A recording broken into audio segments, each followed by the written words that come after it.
We have a new young man that's wanting to do service for the aquads. He came and fixed rays yesterday. He charged $150 for an aquad service, which is pretty reasonable. The charge air cooler, I mentioned that earlier with my gadget to check the pressure.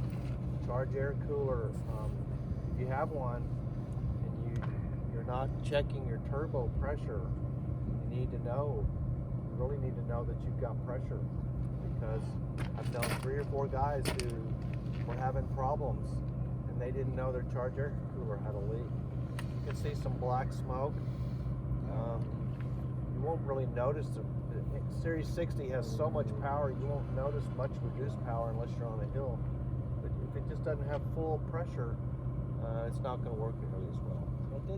So another thing that's a weakness of all of our coaches are batteries.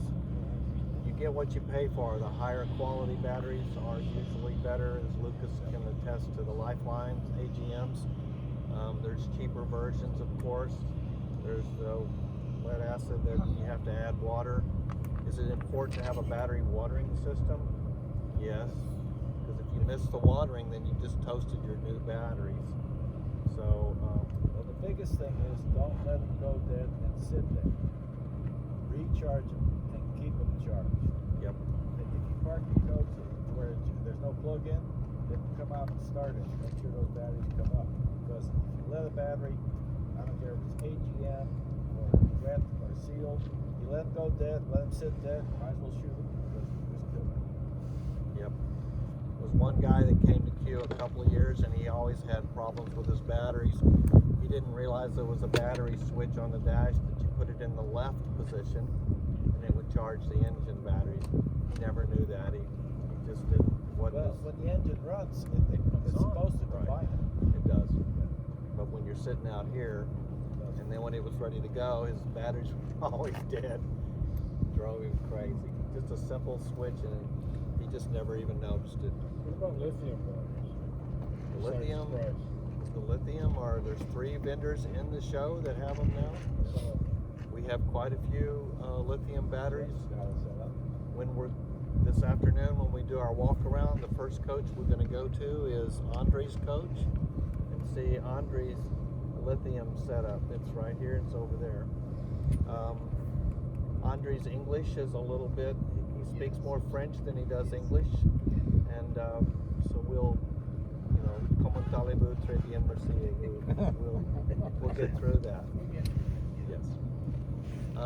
Okay, any battery questions or comments? Why are the cables as important as the batteries? Well, Lucas? the bigger the better. I'm just in the process of changing all my engine start and engine battery cables over to 4-aught. It's bigger and it just works better. Those braided straps you got from your frame to the starter, if you're in a place where they salt the roads, those straps will corrode in a couple of years. So get rid of them. Just replace them with a regular copper close. At minimum, double-aught wire and seal the ends properly where you put the lugs on. But 4-aughts fair. Yep. And putting the 6 volts back in. How do I want to charge that start battery that I just put in? The old-fashioned diode or solenoid? Battery combiner. That's the best way to go. When the ignition comes on, it hooks the alternator to the new battery? Or it hooks the 2 batteries together. Or hooks the 2 together? Second. Joe Garner used to always bring an oscilloscope out here, and we would go coach to coach and look at the wave that would be produced by the charging system or the generators. Fascinating. The clean electric cycle from the Magnums was amazing how much better the power was than the old Xantrex systems. If you have the micropore electric toilet, I had one for 7 years and never had a problem at all. But the air toilets are a weakness. There are people that are experts at adjusting them. You got to have the exact right air pressure. You got to have the exact right water pressure. There's a sequencing valve in there that has, it's complicated. You can take it out and take it apart like we used to rebuild carburetors in our old cars. and even then it might work great for a week or a day or a month, and then it's gonna do its thing again and it gets out of sequence. It's a complicated machine, very expensive. I got sick of it. Rosie said on one trip, we were headed north to Canada from Texas. She says if that toilet spits on me again, we're going home. And somewhere in Colorado it spit on her, and damn, I knew I was in trouble. By the time we got up to Canada, it spit on her a couple of more times. Oh man, it was not pretty. So I took it out, took it apart, took it out, took it apart, repaired it, fixed it. It worked great for a few days, and then it'd do it again. Are they still in business, that microfer outfit? Yes. Because I know I ordered some parts for mine for my mule, and while I was waiting for them, I took the bolt cutters and cut it out of there and put in a regular porcelain RV toilet. Yep. And that fixed the whole thing. I had to cut well, the air toilets would go out the back. Yeah, they got a Yeah, they got the back. Yeah, Not it's on the mine. It floor. was only this far from the tanks, so I was able So to you still have manufacture that? a 45. No. So how did you Yeah. plumb it? I Down. cut It worked okay. It somewhere worked perfect. in Idaho. I cut a hole in the On the road you did this. on the road, cut a square hole in the granite floor in my LXI. That granite is hard stuff. Hardest material I think that there is. But I cut a square hole and then I had to change it. It was not easy.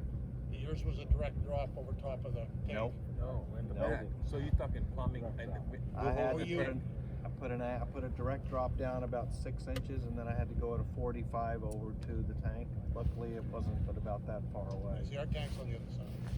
Yeah. Your tank should go all the way across, doesn't it? And you did all this on that hole? Not sure. No. On the road. It all should. this on the hole you cut in the If it's floor? like the 380, it And then does. go under. Clear across. No, you can go under between the basement. Between the But You you've just got to cut a go hole out through of the the floor, tank. and then there's about a 2-inch airspace, and then you go Then you through the got top of the storage area. I'm sure I So that air fixed toilet that is a well. problem. I fixed that The problem electric without toilet also putting has a like cam in it which 86 can be replaced. Has anybody done that? So you replace it with a machined aluminum One cam? of the guys on the forum, Nick, builds it. I haven't had a problem since I got it. You had a problem before then? Yeah, but it's been about 3 or 4 years I've had that. So those micro four toilets are a maintenance item. They use Well, a lot there's of water. several. They use a lot of water. That's a problem we're finding. We're watching our water real hard. Turn your pump off when you flush it. We do. Yeah. Oh no. That's. I'm working every trick I know. But it's still, they use a lot of water. The Dometic toilet that I ended up replacing with doesn't use hardly any water. You can just push the foot pedal down and If you really want to save water, so get one much of those easier. kitchen hand sprayers and use that. like instead the of- old Yeah. FCs. Yeah. Yeah, when we had our. Yeah. The push-in fittings, there's a little O-ring in there, and those things are crispy and dry on all of our coaches. They start to leak over time, and the tip of that little bitty hose will get a crimp in it. You can pull it out, Air cut it leaks. off, and then put it back in, and it sometimes will work concealed, but usually that O-ring is already gone by then. It's very tiny, very delicate. So, anybody have an air problem, air leak problem? All I think we'll all use it. Anybody not have an air leak Yeah, problem? yeah, That's a yeah. better I'm getting question. ready to take my air release black tank valve out, Yep. and I'm going to a manual. Yep. And so I'm in a conundrum about what's the best way to block off those two hoses, the Go little. back as far as you can in there. Yeah, go find the T and take the T out and just put a couple. Come see mine. I've done it. Okay. Yep. The less fittings you have in there, the less chances for leaks. After this, come see mine. I'll show you. Okay. Okay, the HWH system, the jacks, that's another weakness. Those O-rings and seals and those things get bad on my first or second Bluebird. One of mine leaked. I took it out, took the whole jack out, took it to a hydraulic shop in Fort Worth, and there was a lady at the parts counter, and I asked if I could speak to one of the men, and that was a mistake. The lady looked at that jack, I had it in a cardboard box, and she said, "That's off an old motor home." And I said, yes. And she told me the year models that it was, you know, it was a window of like 4 years. And I said, yes. Without looking at the computer. She never looked at a computer or anything. And she took 3 steps backwards and reached her arm without looking up on the top shelf of this big hydraulic shop and got a part out. She said, nope, that's not the right one. She moved the next box over and got a seal, walked back, and she says, that's what you need. I said, give me 2 of them because I'm going to replace both of mine. Hydraulic shop, the jack. I called HWH first, and they said, no, we don't repair those anymore, and we'll just send you a new one. I'm like, no, I didn't want to do that. So all I need is a seal or a part. And anyway, I made like 5 phone calls. They would not do it. So I never did like HWH. I was always mad at them because they wouldn't even talk to me. One year I was in Chicago and I went across west and actually was close to their factory, and I pulled in and did not have an appointment. I had a problem with the new coach and the air leveling system, and it was HWH. And so they said, oh, they could work me in. And it was in, and they were looking for this gizmo that they had put in 20 years ago. And they couldn't find it. It was in there somewhere. And the service manager came over after the tech guy, and I was there for 3 or 4 hours, and they took everything out of all the bays. They couldn't find it. And so a little while later, this older man came down, and it was Mr. HWH, whatever his name really is. The old farmer. Yep. And he looked at the coach, and he said, son, you see this factory? It's a huge factory. I mean, this thing's huge. They're talking to you? Yeah. He said, son, you see this factory? I said, yes, sir. And he said, Bluebirds built this factory. And I was like, wow. Really? And he said, whatever your problem is, we'll find it. And he tells the service manager, find his problem and fix it. And a couple hours later, dadgummit, they found it. It was a little 10-cent fuse that had gone bad in this thing that they put in. Nothing, but it was impossible. I had never even seen a device that was in there. They fixed it, and they charged me almost nothing. It's ridiculous and so low. So I had a totally different opinion about HWH after that experience. And you can go to their factory. They have hookups right outside, and it's better to make an appointment than to just show up. And it'd be really good not to go this time of year. Yeah, It's be cold cold. up It's there. cold. Is the Okay. old man still alive? Yeah. It goes that's through good. there every day.